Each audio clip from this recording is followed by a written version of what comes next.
Hello, this is forecaster Dante Brownwolf from the Weather Advanced Storm Prediction Center here with your winter tip. Right now, I promised you a couple days ago I will do a little series on what went wrong exactly with this winter 2011-2012. And if you go back and you look at my first winter outlook for this winter, that'll tell you everything that pretty much I thought would end up happening early on, which actually ended up happening this winter, which resulted in more of a if you want to call it a typical winter, but not even I expected to have a warm winter like this across most of the United States. That's the weather for you. So I'm going to explain for you a little more detail in a three-part series what happened and what went wrong. Now, one key that I know that you need, I'm sorry guys, one key that I know that you need is for cold and snowy winters, is that you need a negative NAO, and that's what we did not have over the past winter, the past several months. Actually, if you go back to early October, it really wasn't all that negative either. As soon as we started heading into fall and winter, the NAO didn't seem to want to go negative. It went neutral. It even popped negative a little for a short, brief period of time. Around mid-January, and a few days ago, it popped a little negative. But for the most part, we've been pretty much positive, neutral to positive, and then you had a neutral to positive AO and a negative PNA, which explains some of the snow that they got out there in Seattle. But what you need is a negative NAO, and right here we have not had that. So that's one reason we haven't had it, and I'm going to explain that's why that is important. Now, the key to cold and snowy winters in the east is a negative NAO, as I just said, and a negative NAO is when you have this blocking high pressure sitting over top of southern Greenland, and when you have that, you have cold air wrapping in around it because there's a low pressure system.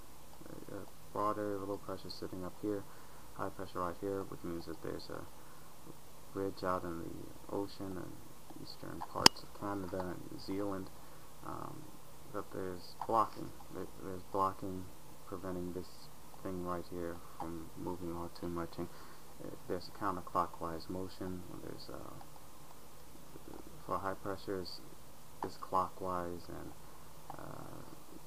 low pressure is counterclockwise, so the winds are blowing from the north and northwest from a low pressure system, and that's what a broad area sits about right there, and it just locks in cold and just drives down the northern branch of the jet stream, and you have all this cold air spilling in, and that's what you need for snowstorms, and cold is usually what you get during the winter. As you can notice, there's a big old ridge sitting in the west.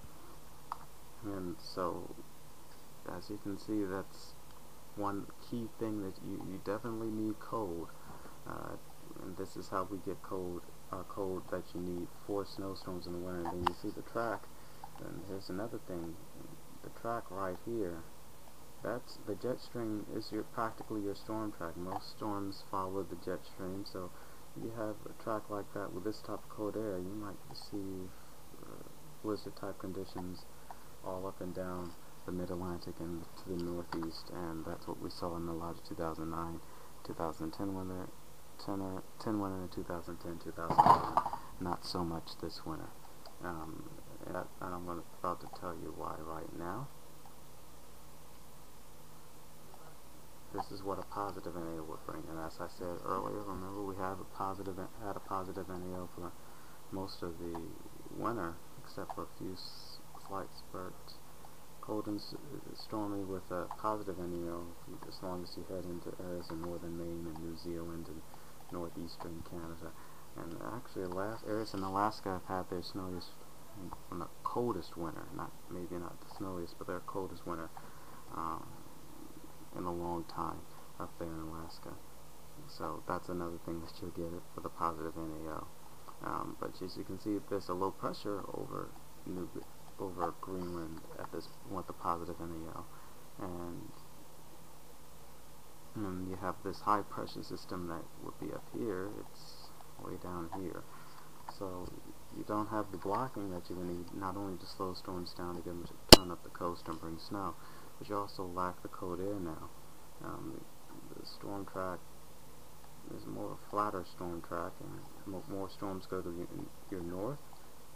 If they're north, that means you have the warm air influencing, and usually in the west, it's pretty warm. It's pretty mild here too, and that's really just the west has been about average, I will say, when it comes to this winter. But everywhere else, you can probably argue that it's been below average snowfall-wise when it comes to the cold. And so that's what we've had. We've had a positive phase, and as you can see it from the graphic from NBC, that it brings warm air along with it into the Mid-Atlantic and Northeast, and where it doesn't bring warm air, it's not necessarily it's not warm, but it's not cold enough for snow, that much snow either. So that's when you get with the positive phase of the NAL. So now here's what the models can do. They can be tricky. I'm going to explain that very briefly, because this is what we've seen a lot of times during this past winter. That I kind of, when I ever see this, I kind of knew that it was going to end up being a rainstorm in the east. Now, this is the typical path that you want for a nor'easter, correct? So, but it's perfect position 2 years ago that would bring snow. But as I said, with that no blocking high up north, you have this low pressure system and there's no cold air to feed into this from the start. And what we saw a lot this season is there was this little pesky low pressure system that will always pop up on the model. So it will be showing about 7 or 8 days out, it will be showing a huge snowstorm in areas like right here, and then by the time we got there, everybody would be surprised that it went back to a rain event, unless you were in the northwestern tips of Pennsylvania and into areas of northwestern, a mixture, and even in those areas. And the real snow was in Maine if you got any snow. The problem was you have this low pressure system up north.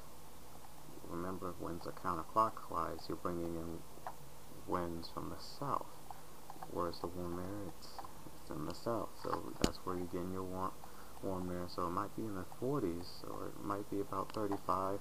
There's a couple storm systems it was about 35, but the upper atmosphere was too warm for snow, so because of that warm air that would come up. So usually it would be all rain. So if you see this in the future, if you see the models showing this little low pressure system sitting up here between the Great Lakes and up in a little farther north in Canada, you see a little low pressure system right here, and it might be showing snow over here. Well, expect that the models to really warm up, and because that's really a it's not a warm track, but this low pressure up here causes problems for you. And then with there being no high pressure in there to drag down cold airs for it to wrap around this thing until it gets up here, when the storm system transfers its moisture to the coast, and that's why I said areas of Maine, New Zealand, and eastern Canada, you get more of the snow, because that's when the cold air comes in. So that's primarily, to sum it up, this is a part of what happened this winter that caused it to be so warm and less snowy than average. And that's just one thing you need to look out for, especially in these La Nina winters. Models can trick you, as long as you see this low pressure system up north. If it's an upper level low, usually it's sitting a little farther to the south, and it transfers this moisture a little sooner, and usually you end up with more snow. So that's one thing that we're going to talk probably in the next few days about what some other factors were to this winter.